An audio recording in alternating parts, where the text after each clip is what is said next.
दोस्तों आज की वीडियो में हम जानेंगे कि जो हरतालिका तीज अभी आने वाला है, इससे संबंधित कुछ महत्वपूर्ण बातों को जानेंगे। जैसे कि पीरियड हो गया है तो किस तरह से पूजा करें, पहली बार अगर व्रत उठाना है और पीरियड में है तो फिर क्या हमें व्रत उठाना चाहिए या फिर नहीं उठाना चाहिए, गठबंधन का कैसे करें, और सावन के महीने में अगर गठबंधन किए हैं तो क्या तीज में भी गठबंधन करना ज़रूरी है।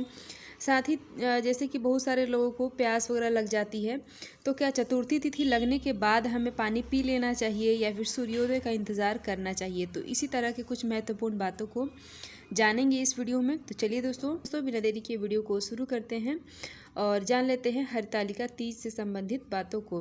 तो देखिए दोस्तों, हरतालिका तीज जो है, सुहागन महिलाएं अपने पति की लंबी उम्र के लिए तीज का व्रत करती हैं। तो हरतालिका तीज भी होता है और कजरी तीज भी होता है जो कि बीत गया है, और हरियाली तीज भी होता है जो कि अलग अलग इलाके में अलग अलग तरह का तीज किया जाता है। और ज़्यादातर जो है महिलाएं हरतालिका तीज का व्रत करती हैं कि क्या क्या चीज़ें दान करें। तो देखिए, दान आप क्या क्या करें। तो सबसे पहले अगर हम बात करें कि पहली बार अगर हम व्रत कर रहे हैं तो उसमें लोग साड़ी कपड़े यानी कि कपड़ा वगैरह भी दान, सुहाग की चीज़ें, अनाज और कपड़े वगैरह का भी दान करते हैं। तो अगर आप पहली बार कर रहे हैं और आपके पास कोरा कपड़ा साड़ी वगैरह है तो आप दान कर सकते हैं। बाकी अनाज में आप चावल, आटा, रुपए, पैसे, कपड़े जो चाहें वो दान कर सकते हैं। ये आपके ऊपर है कि आपको क्या दान करना है। अब जो है, पारण वाले दिन दान करें या व्रत वाले दिन। तो देखिए दोस्तों, वैसे तो पारण वाले दिन दान किया जाता है, लेकिन जैसे बहुत सारे लोग व्रत वाले दिन भी करते हैं, जैसे दान करके और फिर हमें पारण करना चाहिए। तो जब पारण करना हो जैसे, तो उससे पहले आप दान कर दें। और दान वाली चीज़ें तुरंत के तुरंत आप अगर नहीं पहुंचा पाते हैं तो कोई भी परेशान होने की ज़रूरत बिल्कुल भी नहीं है। दान वाली चीज़ें दान कर दें और अपने घर में ही रखे रहने दें।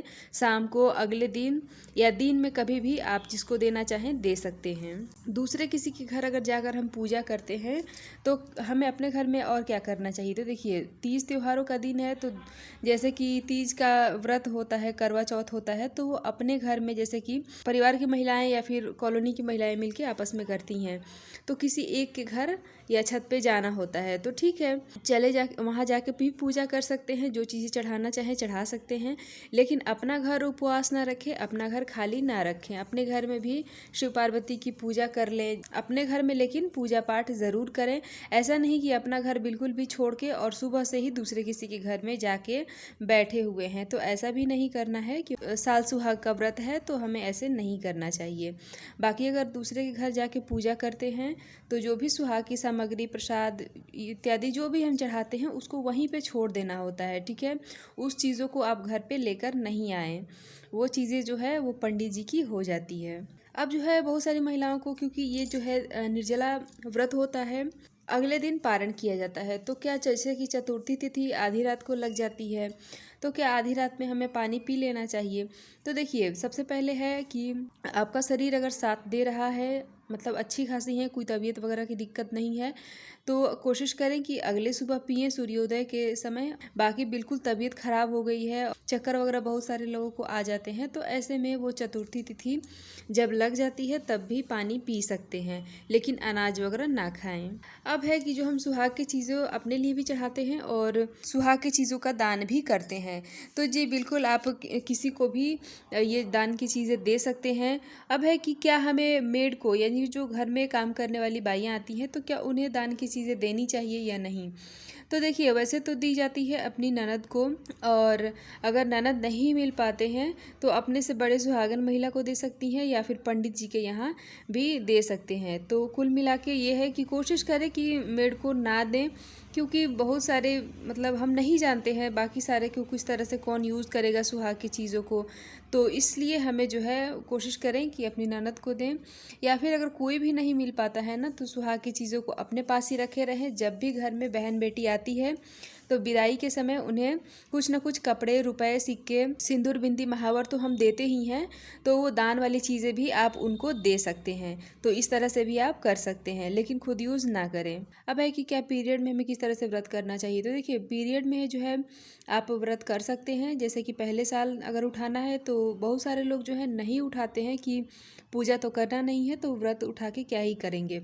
लेकिन आपके घर में अगर उठाया जाता है तो उठा ले। बाकी शिव पार्वती की पूजा तो हमें नहीं ही करनी चाहिए पीरियड के दिनों में। और नया व्रत पीरियड में क्या ही उठाना, तो बहुत सारे लोग जो है नहीं उठाते हैं। तो आप देख लीजिए अपने घर का भी थोड़ा सा नियम कि किस तरह से क्या होता है। बाकी पीरियड में व्रत अगर पहले से करते हैं तो पूजा पाठ कर सकते हैं। सिर्फ भगवान भोलेनाथ को हम नहीं छुएंगे, मंदिर नहीं जाएंगे। या फिर जैसे 5 दिन हो जाता है, वैसे तो देव पूजन जो है 7 दिन पे किया जाता है, 7 दिन या 7वें दिन के बाद से। तो 7वां दिन भी आप कर सकते हैं पूरी तरह से स्वच्छ हो गई हैं तो।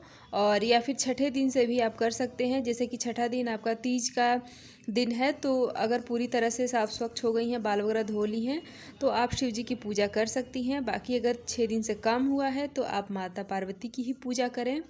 और अगर एक ही फ़ोटो में दोनों लोग हैं, जैसे शिव पार्वती के साथ में फ़ोटो है, तो आप पूजा ना करें, ठीक है। घर में बच्चे हैं या फिर और भी महिलाएं होती है साथ में पूजा करने पे, तो उनसे करवा लें तो वो भी हो जाएगा। बाकी पीरियड में है तो श्रृंगार वगैरह कर सकते हैं, श्रृंगार करने में कोई दिक्कत नहीं है। और है कि क्या पीरियड में है तो सिंदूरा से सिंदूर करें या नहीं। तो देखिए, आप खुद से ना छुएं सिंदूरा को। घर में कोई और व्यक्ति है तो उससे बोल दें कि आप अपने सिंदूरा से सिंदूर निकाल के, मतलब सिंदूरा से सिंदूर निकाल के दूसरा व्यक्ति आपको कर सकता है। जैसे घर में सास हैं, ननद हैं, देवरानी जेठानी है, या पड़ोस की कोई महिला है, तो उसको आप बुलाएं और अपना सिंदूरा उनको बताएं कि यहाँ पे है, और उनसे बोले कि ये सिंदूरा से सिंदूर कर दें, आप ना छुएं, ठीक है। तो पीरियड वाली बातें भी क्लियर हो गई कि क्या करना चाहिए, किस तरह से करना चाहिए। बाकी प्रेगनेंसी में है तो प्रेगनेंसी में देखिए, सबसे पहले आपको इस चीज़ का ध्यान रखना है कि क्योंकि ये निर्जला व्रत होता है, तो ऐसे में बच्चे के लिए थोड़ा हानिकारक हो सकता है। इसलिए कोशिश करें कि आप अन्न अगर ग्रहण नहीं करते हैं तो फल और दूध, जूस, चाय इत्यादि ले सकते हैं, मतलब क्योंकि बच्चे को कोई परेशानी ना हो इसलिए, ठीक है। बाकी व्रत कर सकते हैं। प्रेगनेंसी में है तो शिवलिंग की पूजा ना करें। अब है कि देखिए गठबंधन करने का, तो देखिए सावन जैसे शिव पार्वती की जब भी हम साथ में पूजा करते हैं तो हम गठबंधन करते हैं। तो गठबंधन हमें अगर सावन में हमने कर लिया है तो करने की कोई ज़रूरत नहीं है। अगर सावन में नहीं किए हैं तो गठबंधन कर सकते हैं। और अगर सावन में किए हैं फिर भी मन है करने का तो भी कर सकते हैं। लेकिन अगर एक बार कर दिया है तो आप बार बार ना करें तो भी कोई दिक्कत नहीं है, परेशानी नहीं है। चाहे तो कर सकते हैं, चाहे तो नहीं भी कर सकते हैं, कोई दिक्कत नहीं है। तो आशा करती हूँ कि ये हरतालिका तीज से संबंधित कुछ महत्वपूर्ण बातों की जानकारी आपको अच्छी लगी होगी। वीडियो पसंद आया हो तो लाइक ज़रूर करें। और दोस्तों, मिलती हूँ इसी तरह के एक और नए वीडियो के साथ। तब तक के लिए हर हर महादेव।